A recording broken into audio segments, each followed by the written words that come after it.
Hello friends, master brain पर आपका welcome. Arithmetic progression की एक्सरसाइज 5.1 हमने कंप्लीट कर लिए। अब हम एक्सरसाइज नंबर 5.2 की ओर जा रहे हैं। उसके पहले कुछ एग्जाम्पल्स दिए गए हैं, पहले हम उन एग्जाम्पल्स को सॉल्व करते हैं, देन हम उसकी एक्सरसाइज 5.2 सॉल्व करेंगे। तो देखिए, सबसे पहले एग्जाम्पल नंबर 3। एग्जाम्पल नंबर 3 में कह रहा है कि find the 8th term of this AP. आपको एक एपी गिवन है, इस एपी का आपको 10th टर्म फाइंड करना है। सबसे पहले आप देखिए, इसके इंट्रोडक्शन पार्ट में हमने आपको बताया था एपी की एक जनरल फॉर्म होती है। एक बार फिर से देख लीजिए, कोई एपी है और इस एपी की जनरल फॉर्म क्या होती है। जनरल फॉर्म को हम कैसे लिखते हैं? फर्स्ट टर्म को लिखते हैं हम ए, इसके सेकंड टर्म को लिखते हैं हम ए प्लस डी, नेक्स्ट टर्म को लिखेंगे ए प्लस 2d, ए प्लस 3d, और इस तरीके से हम इसकी जनरल फॉर्म में एपी को लिख सकते हैं। और इसका लास्ट टर्म क्या होगा? लास्ट टर्म होता है A plus N minus 1 into D.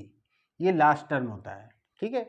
ये फर्स्ट टर्म है, second term, third term, fourth term, इस तरीके से टर्म आते रहते हैं और ये आपका लास्ट टर्म होता है, ठीक है। इस तरीके से हम किसी भी एपी को एक जनरल फॉर्म में लिख लेते हैं, ठीक है। जब भी आपको कोई एपी गिवन हो और एपी का कोई भी टर्म फाइंड करना हो तो आप ऐसा एज्यूम कर सकते हो जैसे इस एपी में आपको 3 टर्म दिए और 10th टर्म आपको पूछ रहा है, तो आप ऐसे मान लीजिए कि इस एपी का जो 10th टर्म होगा वो इसका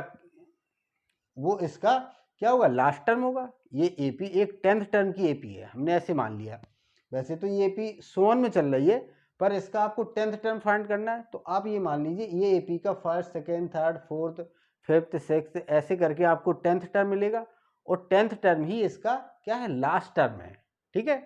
तो अगर हम 10th टर्म को लास्ट टर्म मान लेते हैं तो लास्ट टर्म आपका क्या होगा? A plus N minus 1 into D, ये आपका लास्ट टर्म होगा, ठीक है। तो देखिए, ये लास्ट टर्म अगर है तो लास्ट टर्म को हम लिखते कैसे हैं? लास्ट टर्म आपका क्या होता है?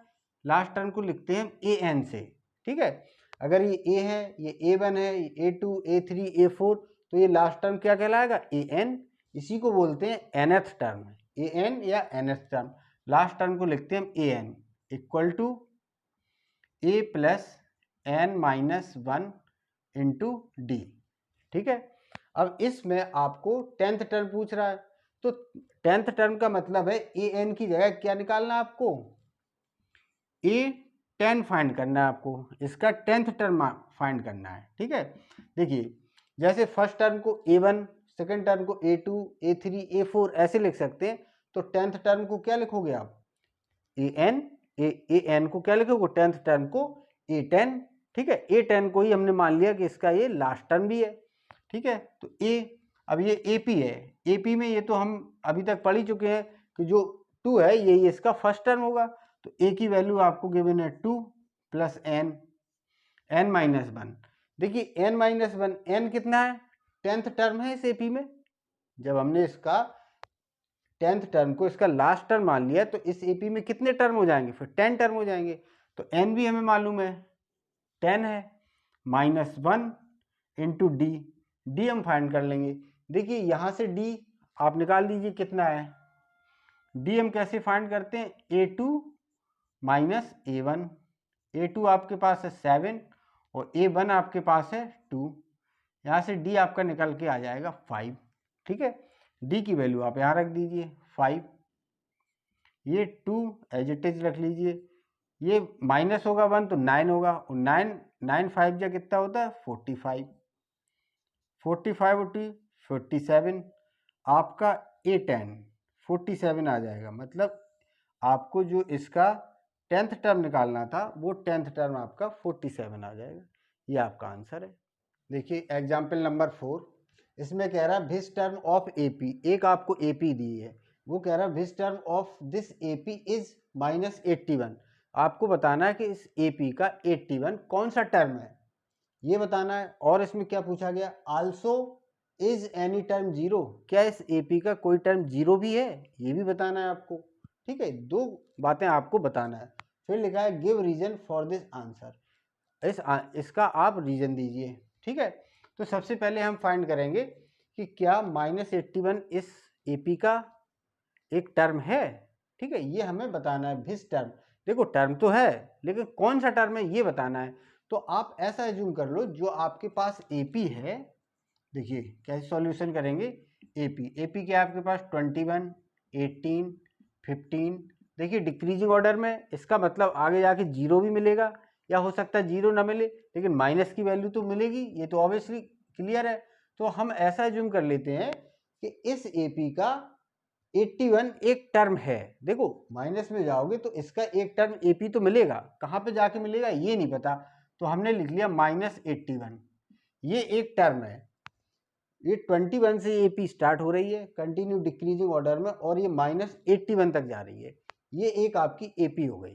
ठीक है, तो ये आपका फर्स्ट टर्म हो जाएगा, और ये लास्ट टर्म को हम nth टर्म या an टर्म भी बोलते हैं, या तो nth टर्म बोल देंगे या an टर्म। ठीक है, तो आप इसमें देखिए आपको लास्ट टर्म गिवन है, तो आप इसी का फॉर्मूला लगा दीजिए। देखिए an इक्वल टू क्या होता है, a plus n-1 into D. ठीक है, देखिए nth टर्म मतलब लास्ट टर्म आपके पास गिवन है माइनस का 81। ए फर्स्ट टर्म होता है 21 प्लस n, 21 से -81 के बीच में कितने टर्म आ रहे हैं ये नहीं पता हमें, यही हमें फाइंड करना है। तो n हमें निकालना है, n-1 इंटू डी। डी क्या है, देखिए डिफरेंस आप फाइंड कर लेंगे, डी निकाल देंगे हम। डी इक्वल टू होता है A2 माइनस A1। A2 कितना है आपका 18 माइनस 21। 18 से जब 21, हमें इनका क्या लेना है, इनके बीच का डिफरेंस होता है, डिफरेंस निकालोगे तो देखो इसके इससे माइनस करोगे तो कितना आ जाएगा, -3। ठीक है, ये आपने डी निकाल दिया, ये कॉमन डिफरेंस है -3 का। देखो डिक्रीजिंग ऑर्डर में जा रही है तो माइनस में वैल्यू आएगी -3, तो डी की जगह हम रख देंगे -3। ठीक है, अब इसको आप कैलकुलेट कर लीजिए।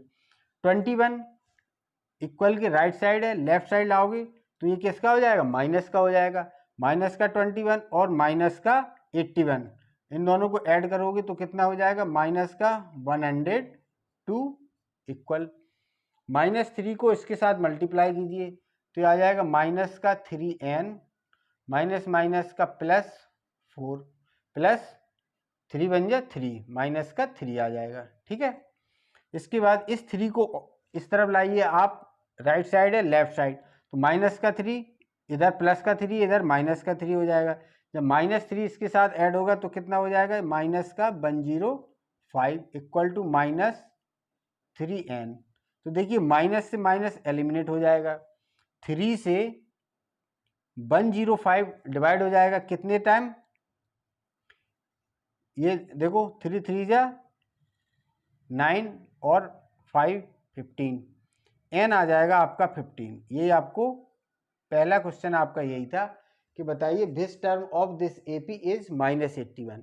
इस AP का -81 कौन सा टर्म है, तो ये 35 टर्म है।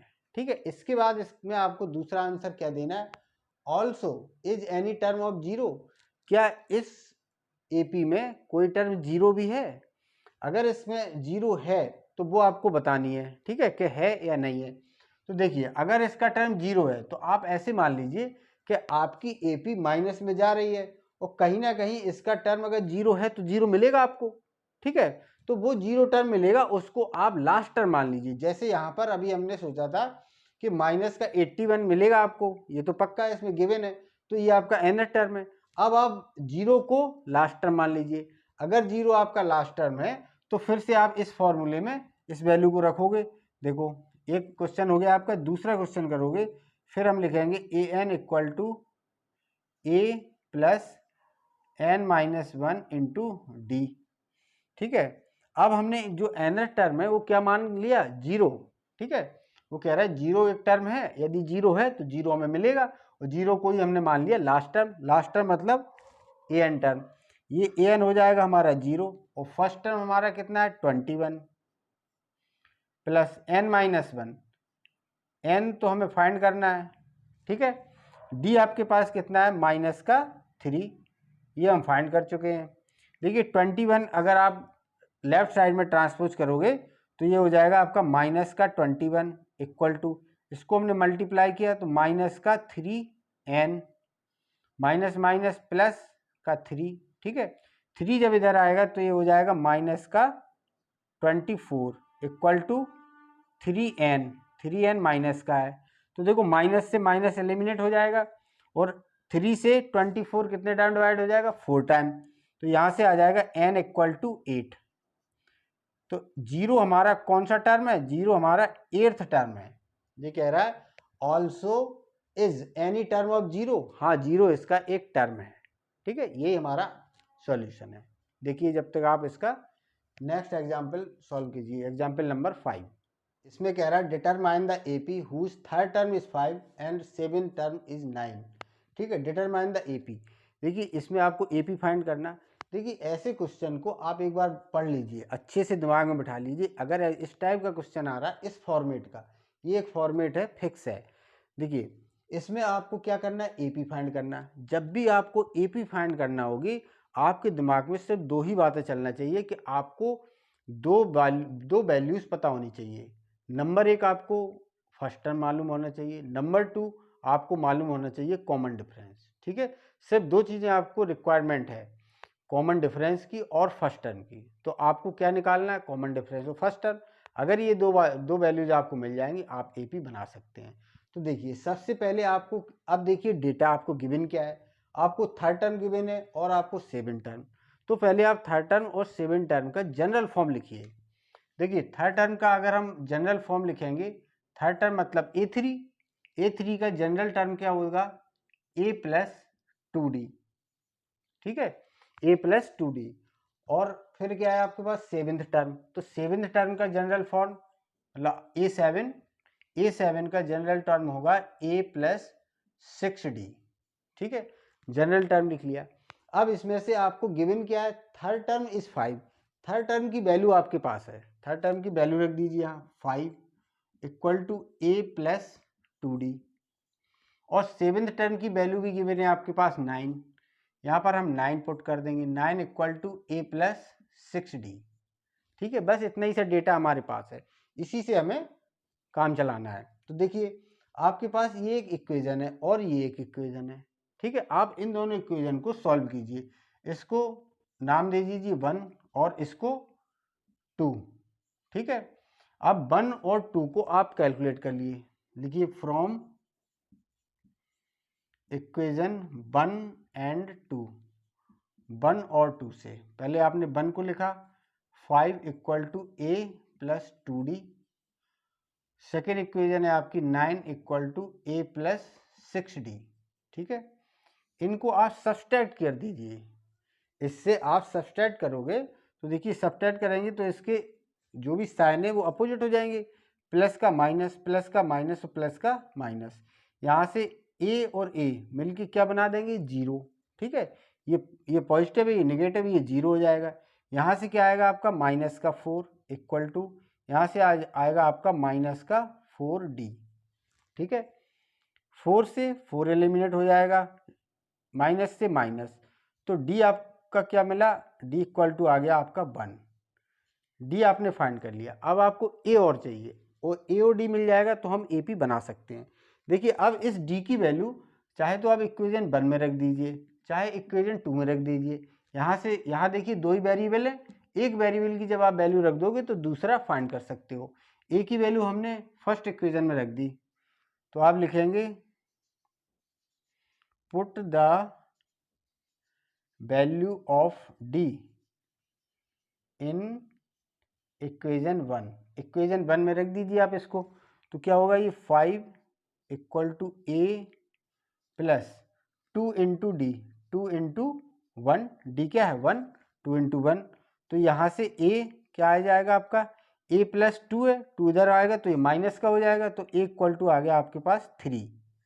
अब आपके पास a है और d है, दोनों वैल्यूज आपको मिल गई। अब हम AP फाइंड कर देंगे। देखिए AP हम कैसे निकालेंगे, तो AP को सबसे पहले आप AP का जनरल फॉर्म लिखेंगे। जनरल फॉर्म क्या होता है, a plus first term a होता है, second term a plus d, third term a plus 2d और इसी तरह से ए पी हम लिख सकते हैं। ठीक है, फर्स्ट टर्म मतलब ए आपके पास है 3 लिख दीजिए। सेकेंड टर्म में ए प्लस डी, ए आपके पास 3 है, डी कितना है आपके पास 1, ए आपके पास है 3 और 2 इंटू डी है आपके पास 1, सो ऑन। इसको कैलकुलेट कर दीजिए। पहला टर्म देखिए 3 आएगा, दूसरा टर्म कितना आ जाएगा 4 आएगा और इसका थर्ड टर्म आपके पास कितना आएगा, इसको ऐड करिए 5 और ये आपको एक एपी मिल जाएगी। यही आपको फाइंड करना था, डिटरमाइन द एपी। एपी हमने फाइंड कर दी, ये आपका आंसर है।